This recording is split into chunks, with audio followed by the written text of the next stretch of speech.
আর আজকে যে সেনা কর্মকর্তাদের বিরুদ্ধে ওয়ারেন্ট ইস্যু হলো, তাদের নাম তালিকা আসলো, এই তালিকা বাড়তে বাড়তে বাড়তে বাড়তে আর এই তালিকা হাঁটতে হাঁটতে হাঁটতে হাঁটতে ওয়াকার পর্যন্ত যে পৌঁছাবে না, এর কি কোনো গ্যারান্টি আছে? যতই তেল মারুক তাবেদারি করুক, জামাত বিএনপি আর ইউনূসকে চিনতে সময় লাগবে।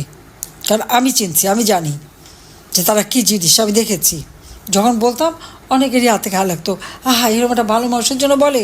আরে যে মানুষটা আইন ভঙ্গ করে ৬,০০০ টাকা বেতনের একটা এমডি পদে চাকরি করতো গ্রামীণ ব্যাংকে, বিশ্বব্যাপী মিথ্যা ছড়িয়ে দিল ওই ব্যাংক তার নিজের হাতে করা, অথচ তখনও সে সরকারি বেতন নেয়।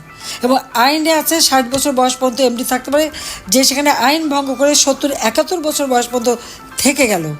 আর সেখান থেকে তাকে সে মামলা করে হেরে যে ছেড়ে দিতে বাধ্য হলো, তখন সে পদ্মা সেতুর টাকা হিলারি ক্লিন্টনকে বলে, সেই জোলেনস্কি ওয়ার্ল্ড ব্যাংকের প্রেসিডেন্ট, তাকে দিয়ে তার শেষ সময় ভোটে কোনো পাস হয়নি, পদ্মা সেতুর টাকা বন্ধ করে দিল। বাংলাদেশের মানুষের আর্থসামাজিক উন্নয়নে যে সেতু আজকে অবদান রেখে যাচ্ছে, সেটা যা বন্ধ করতে পারে, দেশের মানুষকে বঞ্চিত করতে পারে, সেটা কী ধরনের মানুষ হয় সেটা নিশ্চয়ই মানুষের চেনা উচিত ছিল, জানা উচিত ছিল।